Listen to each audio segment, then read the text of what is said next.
Hi, welcome to Poke S&P Podcast. We will be covering latest Poke news, investment tips, and Pokemon-related stories based off of our experience. I'm your host, PokeSun. I'm a TCG collector, and I primarily collect Pokemon and Lorcana. The trading card collectible space has been exploding, and it is considered an alternative investment by many well-known investors. So I'm here to explore all the possibilities with you guys, and here is my co-host, Jesse.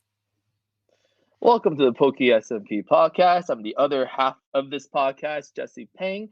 I'm a serial entrepreneur, angel investor, and real estate investor, and obviously a very experienced Pokemon collector and investor as well. And I would like to utilize my experience investing in other industries in the Pokemon TCG space. And before we get into it, I want to make one thing very clear. Both PokeSun and I are collectors first before we are investors. So every dollar that we put into our Pokemon investments is to grow our own PC. So before people start talking about how this is to like dollar focus, like you guys are just looking at profit, but it's different for us. We're not trying to make a living off of Pokemon.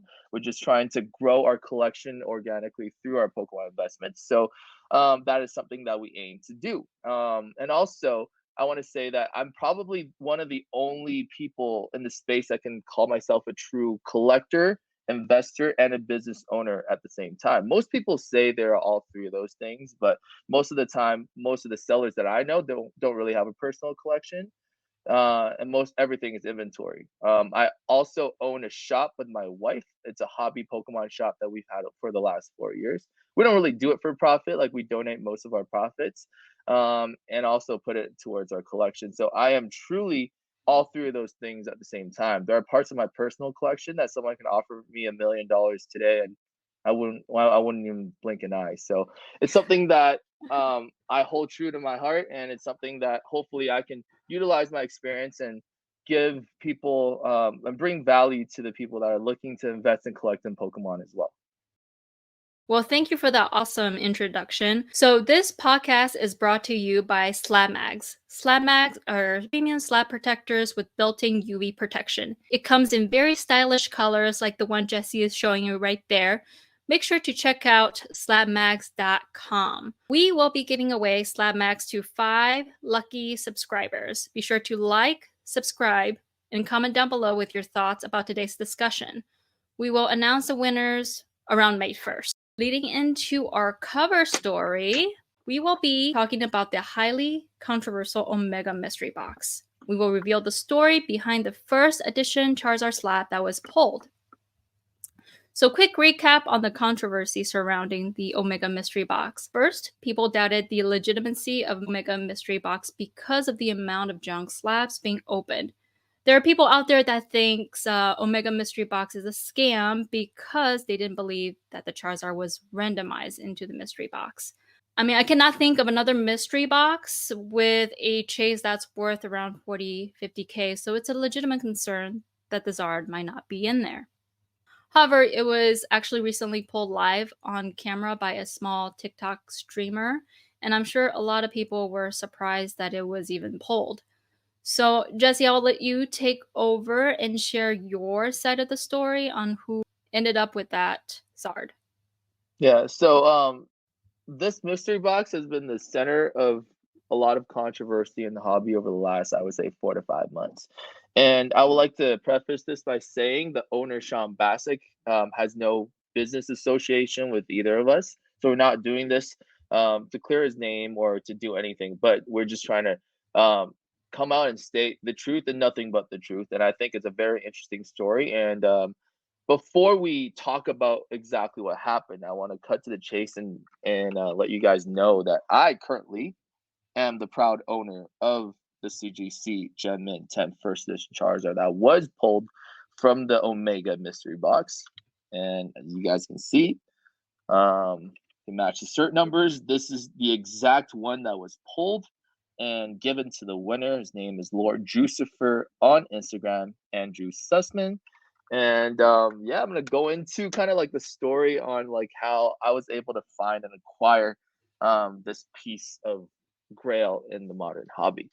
Around that time, I was searching for a clean PSA 10 first edition Shadowless Charizard or a clean CGC Gem Mint 10. I was able to find a few that I kind of liked, but wasn't able to come to terms in terms of the price. And most of the old cert PSA 10 first edition Charizards are in terrible condition.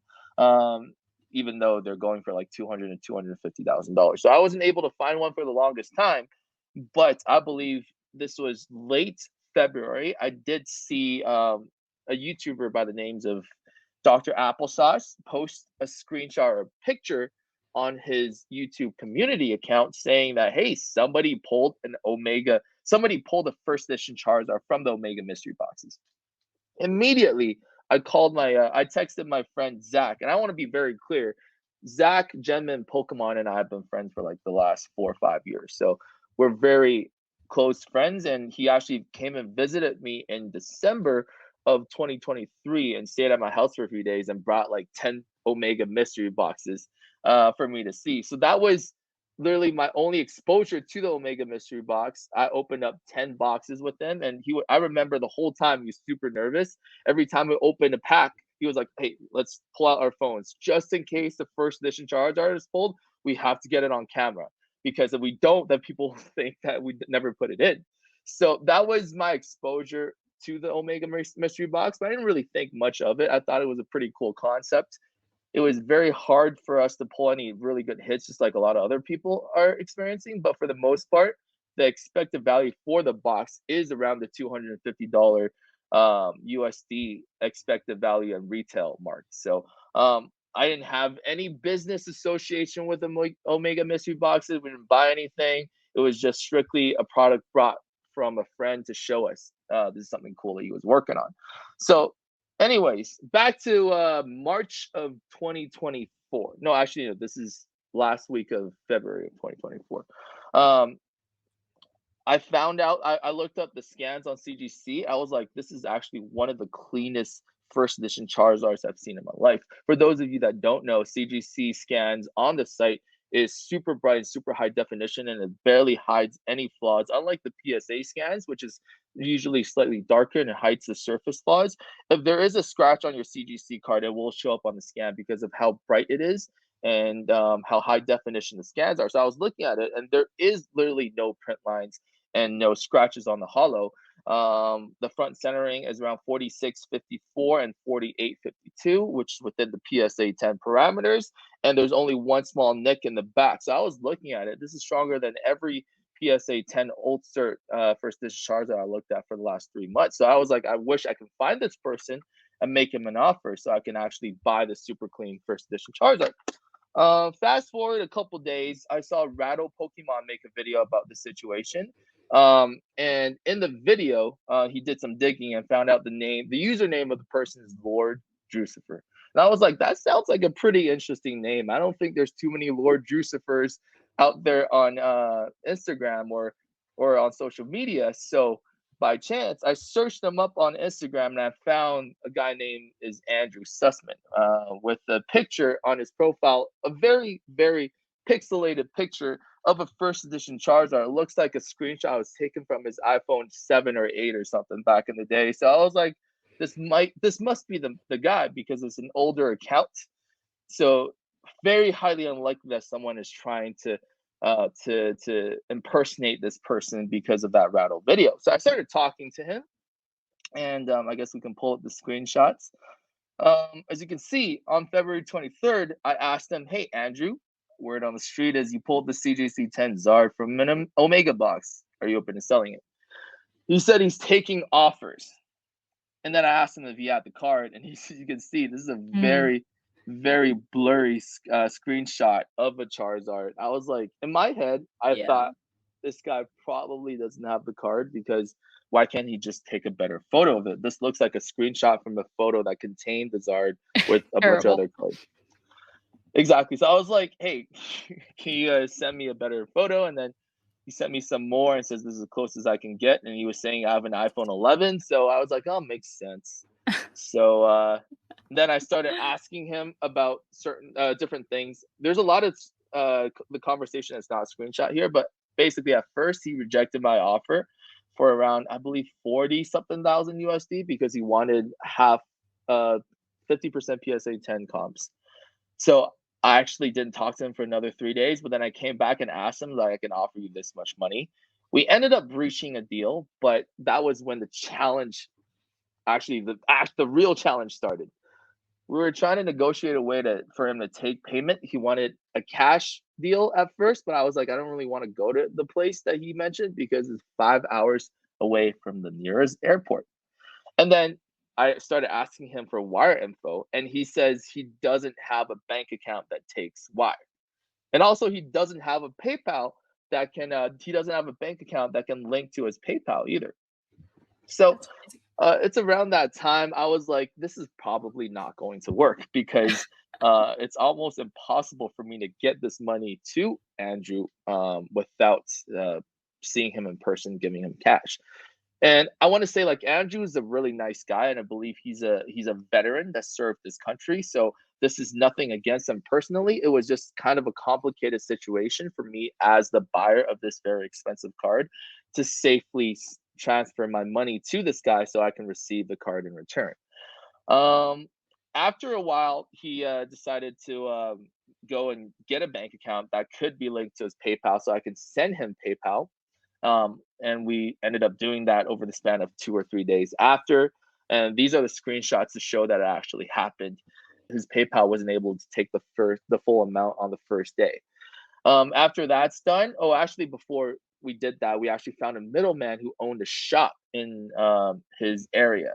So he delivered the card to the middleman before I sent him the money. And after he received the entire amount, he actually gave the middleman the go ahead to send me the card. And I feel like if anybody wants to do a big transaction with someone that you don't really know and doesn't have a lot of references online, you please utilize a middleman. People that own stores are not going to risk their reputation to make a quick buck. So this is a very safe way to do it without going there in person and doing a cash transaction. It's what I usually do, and it's worked very well for me. So long story short, after a week of planning, I believe I received the card on March 1st. And again, this is 3 or 4 days before I've spoken to Sean Bassick for the first time. The reason why we wanted to show Mhm. these receipts is to show people that I legitimately didn't know who this guy was, and this is someone that is uh, pretty likely to be a random winner because if this was Sean Bassick receiving the card, he would have given me like all kinds of payment options, right? Like cash, Right. crypto, PayPal, wire, Venmo, like all kinds of different things. The fact that Yeah. this guy was not able to take any form of payment, it shows me that this is a random person that won the giveaway. So again, we're not doing this to clear anybody's name. We're just doing this to state the facts away from any type of narrative. I'm not saying that this guy, the owner of the Omega box, didn't do anything else shady.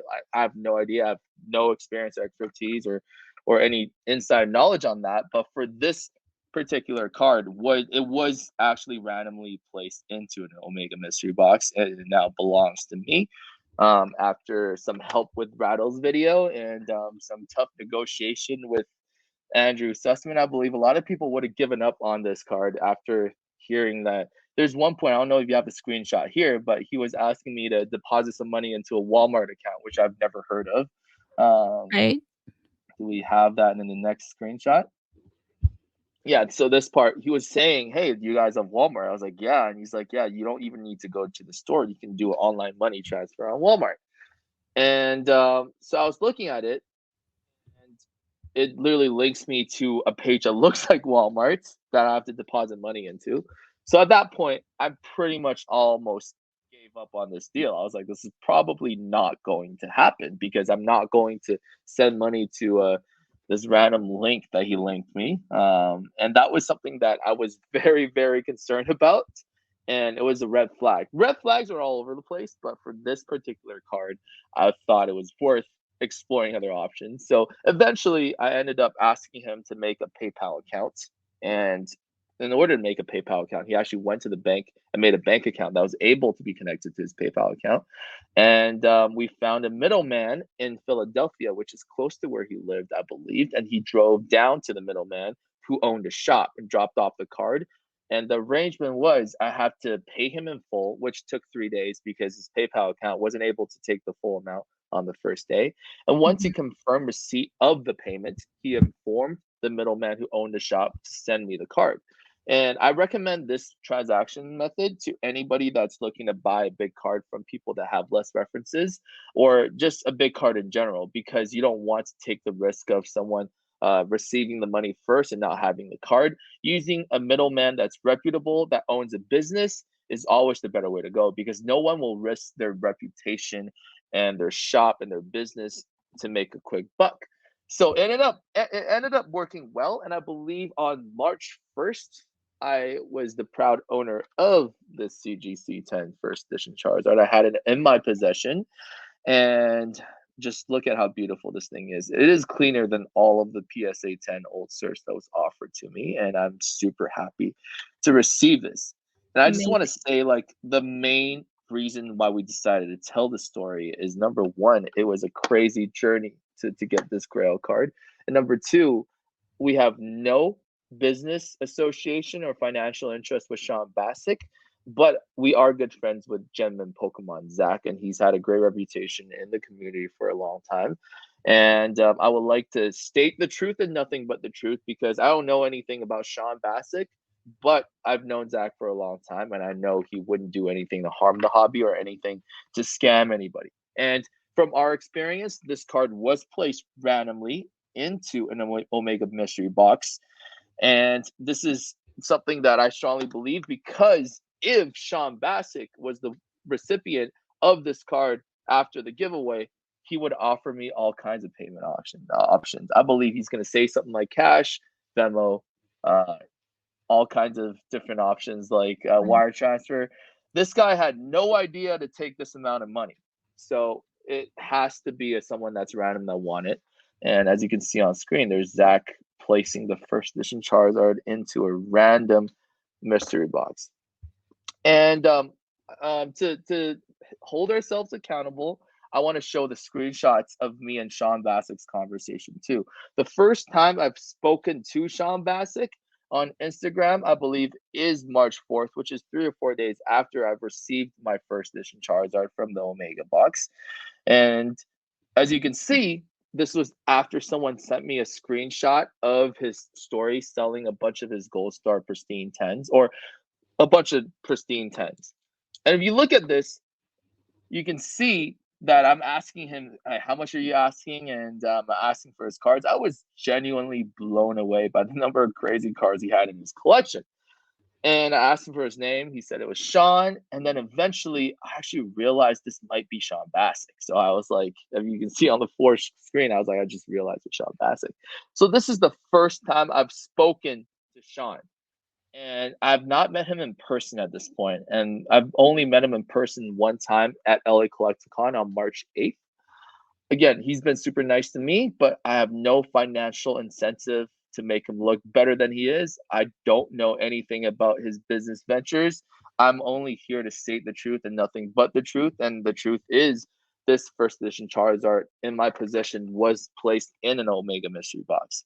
So just to offer you guys, the story, I think it's super cool. And for the first time, I'm able to tell it in full to the world. And yeah, that's that.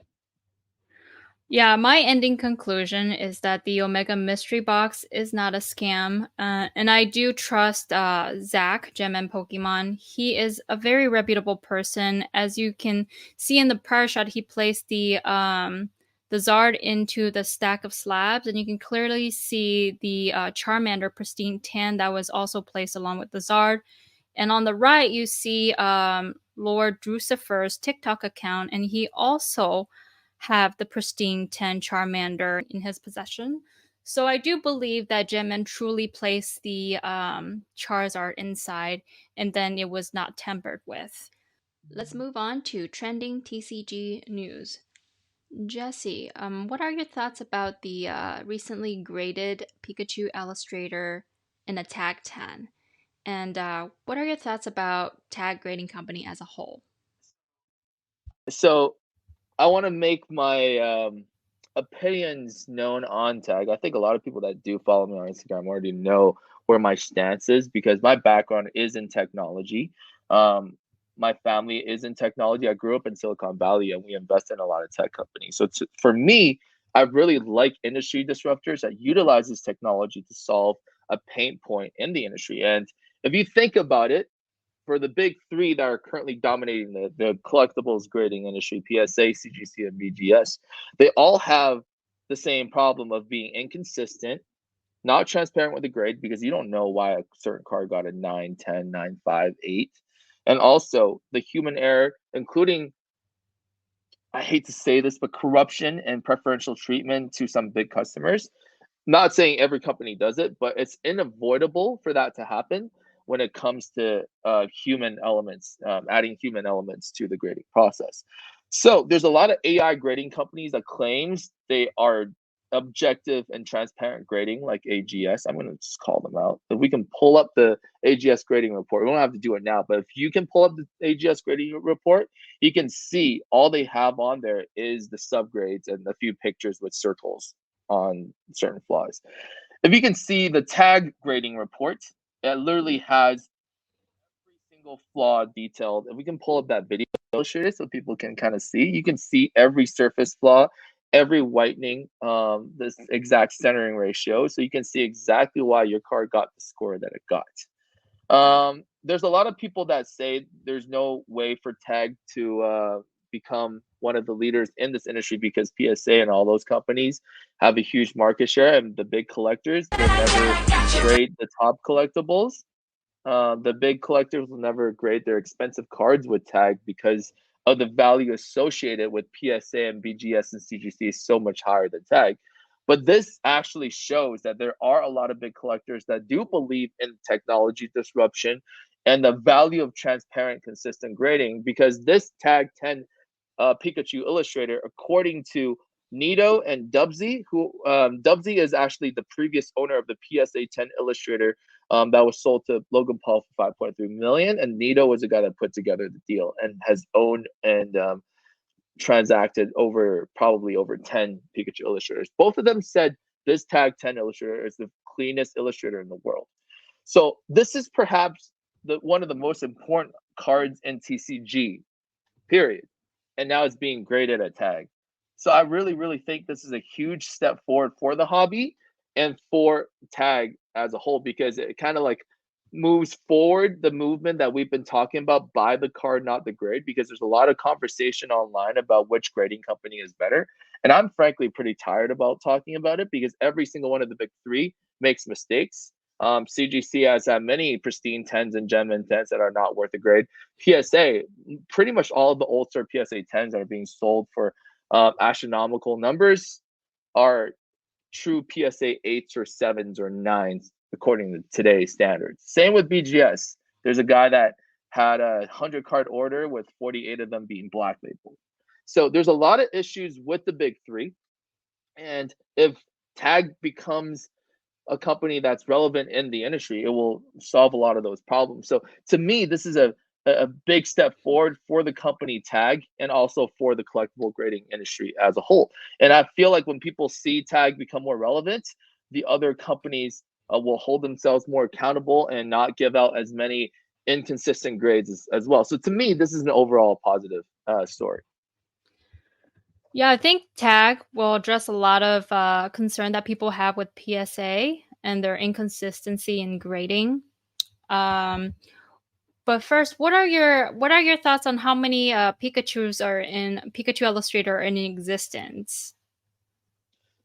So this is a pretty touchy topic for a lot of collectors. I was actually bidding for a Pikachu Illustrator on Golden a few months ago. It was the one that was literally during the auction. Golden announced that there was a $2 million PSA 9 Illustrator Pikachu that transacted. And that was kind of like what turned me off because a lot of people Yeah. have been telling me there's a lot of illustrators that have surfaced in the past year.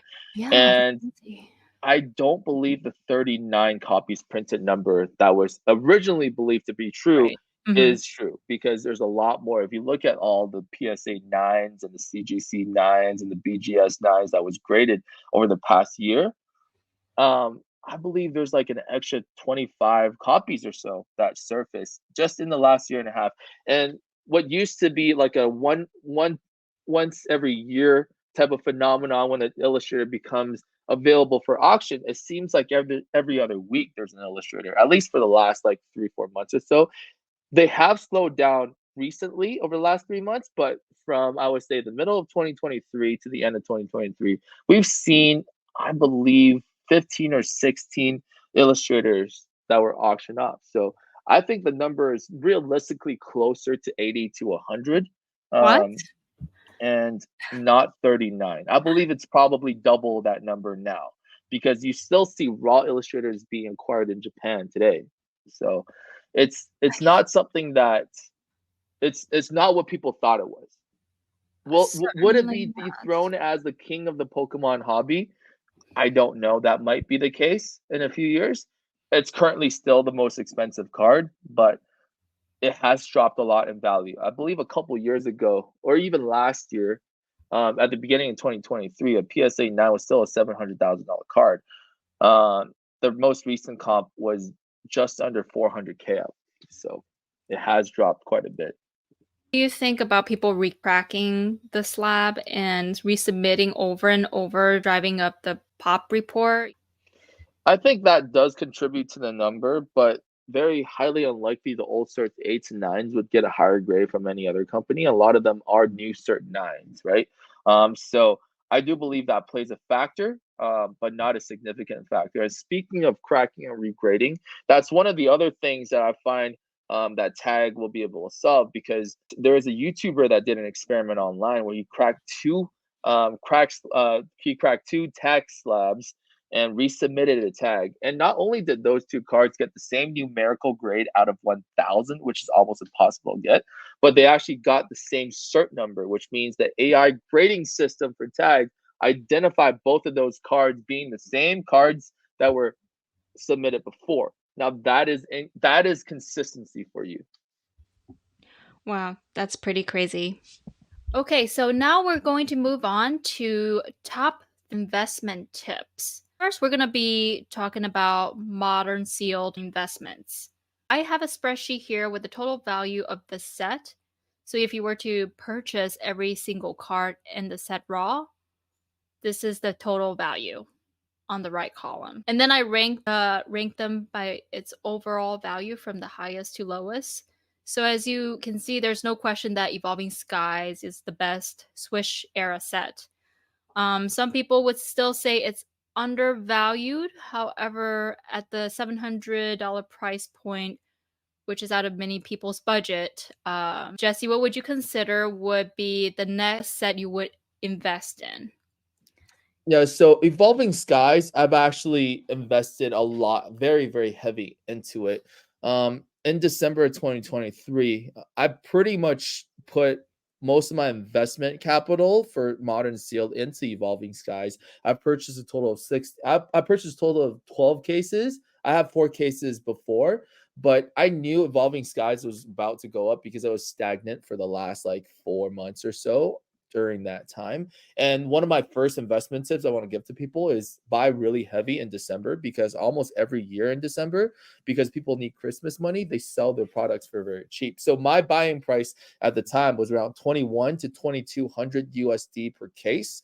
And I've actually purchased 12 cases of Evolving Skies booster boxes because I believe in it that much. And a large part of it is due to this graph that you just showed us.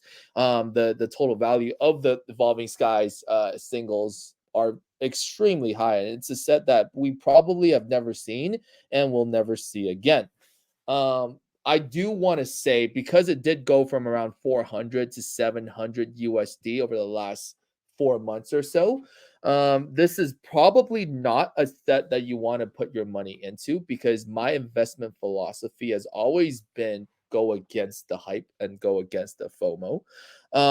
I believe Evolving Skies is a very strong set. It will eventually be at where Team Up is at right now, which is over 2,000 USD. But I don't believe Evolving Skies will reach there during its current run.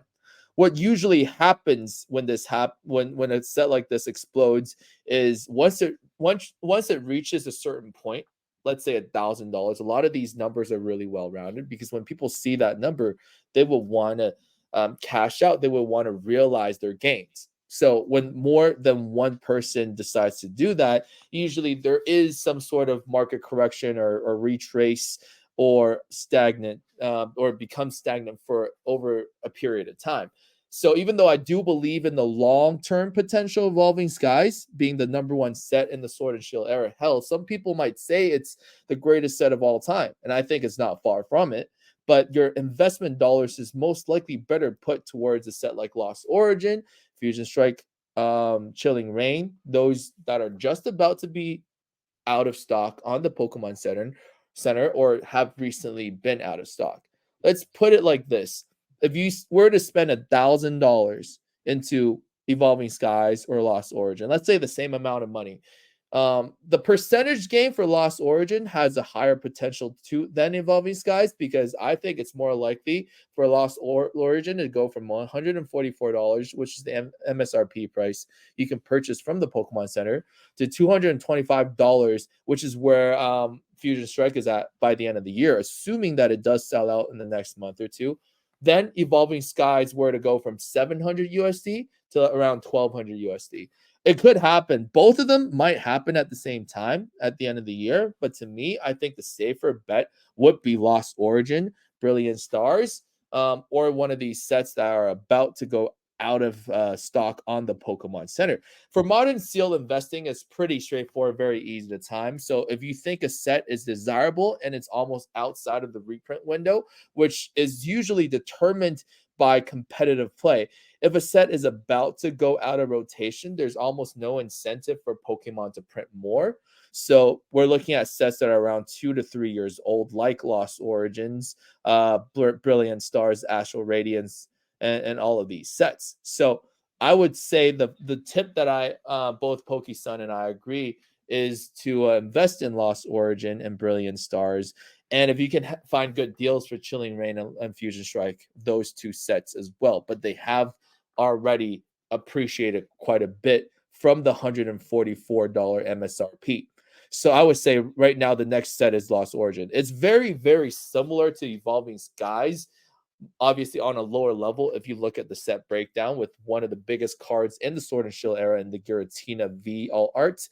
It is actually the second biggest card in the Sword and Shield era. That carries the set, but it also has a lot of depth to it. There's an Aerodactyl All Art that's also $100 card, and there's a very strong trainer gallery with the multiple Pikachus, the gold Pikachu, and the trainer gallery Pikachu with the red in it, and also, I believe there's multiple Charizards in there as well in the trainer gallery. Correct me if I'm wrong, but I do believe there is a Charizard illustration, right? In the trainer gallery, yes. In the trainer gallery, yeah. So this is a set that's going to be very strong for years to come, and there will be a lot of organic growth. I just think there's too much hype and FOMO that's surrounding Evolving Skies right now, and the availability is too high because it's still only a 3-year-old set. So to put your money into Evolving Skies, I don't think it's a mistake. But as a pure investor in modern sealed, your money is probably better spent putting it towards Lost Origin or some of these other sets that are still around MSRP. I totally agree. Lost Origin is like a no-brainer play. It's $144 USD on Pokemon Center, and right now on the secondary market, on TCG Player, for example, it's selling for about 170, and eBay last sold around 170 as well. So the secondary market really speaks for itself and how strong the set is. So I would take advantage of Lost Origin before it goes out of stock, and once it goes out of stock, it's just going to skyrocket from there. And same thing with Burn Stars. The alt arts are just fantastic. So like the total value for Lost Origins 828 and Burn Star is 758. So it is a little bit stronger, and I think the trainer gallery for both are equally strong. Burning Star contains all the evolutions, and I know people love evolutions, so I think you can't go wrong with either one.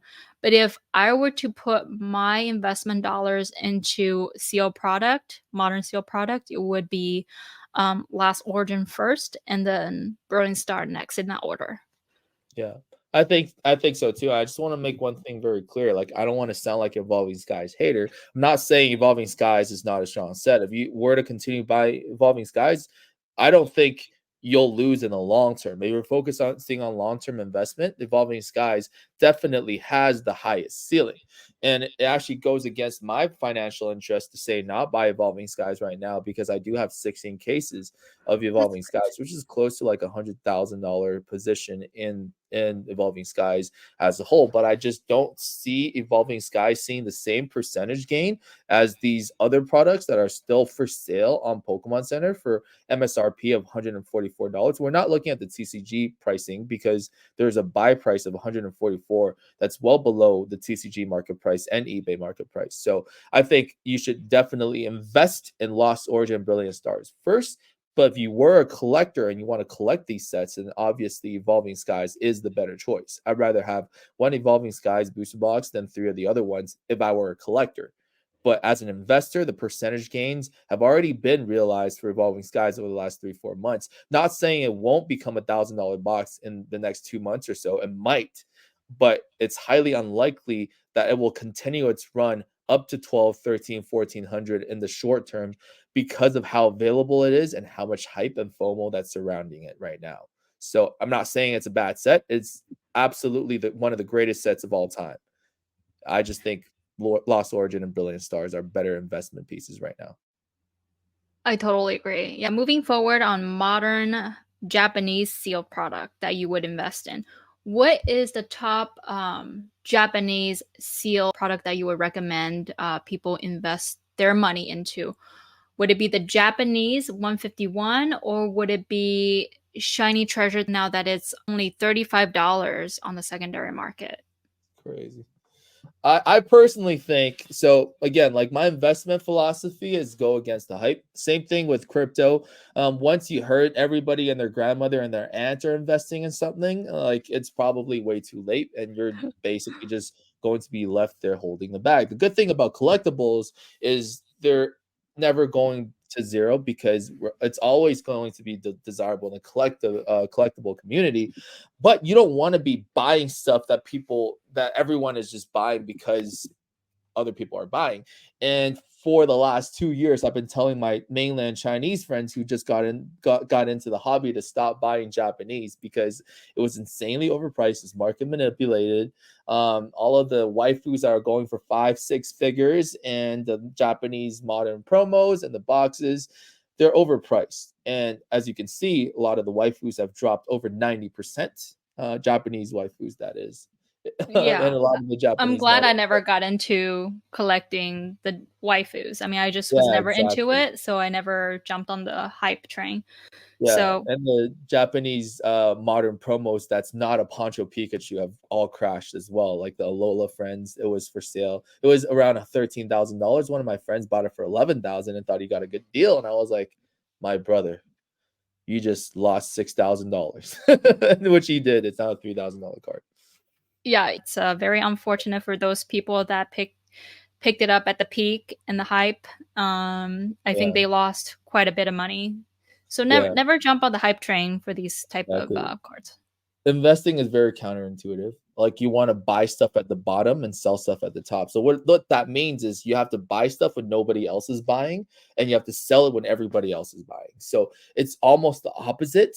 So going back to Japanese sealed products, right now, because the Japanese market has crashed, I actually want to tell a lot of people that, hey, now it's time to buy your Japanese product, because most of the hype and FOMO have exploded, and right now people are panic selling, so much to the point where a set like Shiny Treasures EX is below MSRP. When was the last time a high class set from from the Japanese Pokemon side has been below MSRP? It's usually double or Yeah. triple, right? So if you can buy Shiny Treasures EX, which is a very strong set, if you look at it, Paldean Fates for English is one of the strongest Scarlet and Violet sets too. So if you can get a high class set from Japanese at under MSRP, I think it's absolutely a no brainer. It potentially would give you even higher gains than buying Lost Origin, in my opinion, because $35 is just way too low for that set. It's So so low.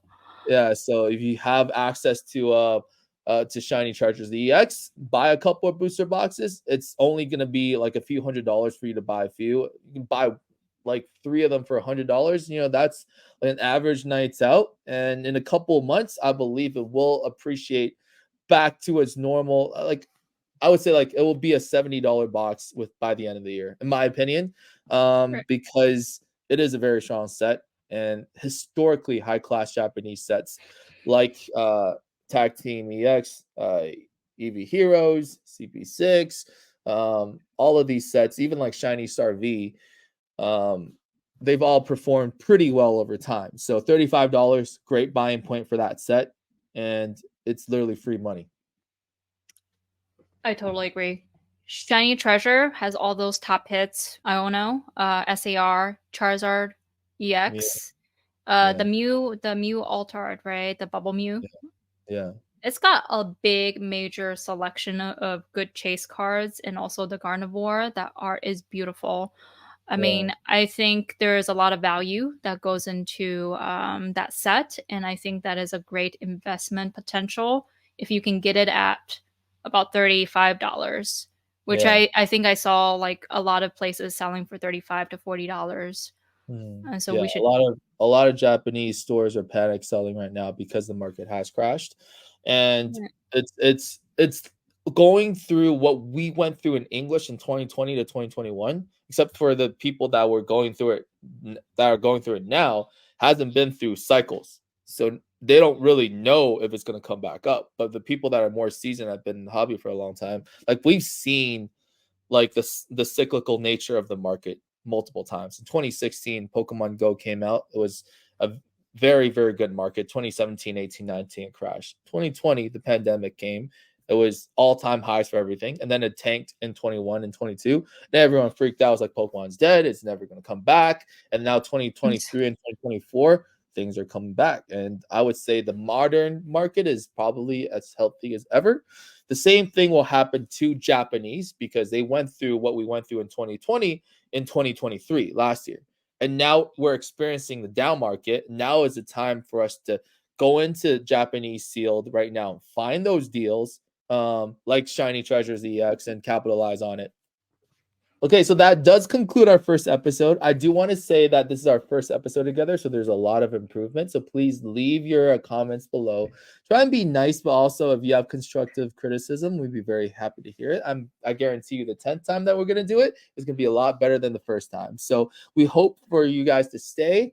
Like and subscribe our YouTube channel, and also follow us on Instagram at Pokey_SNP for more updates. We're going to post a podcast episode hopefully every 2 weeks, but during the week, we're probably going to post 3 times on short form vertical content or a short video that is part of this podcast. So you guys can have bite sized content to take away as well. So this is Jesse and Pokey-san TCG. Thank you guys so much for watching. Be sure to like, subscribe, and comment down below. Thank you.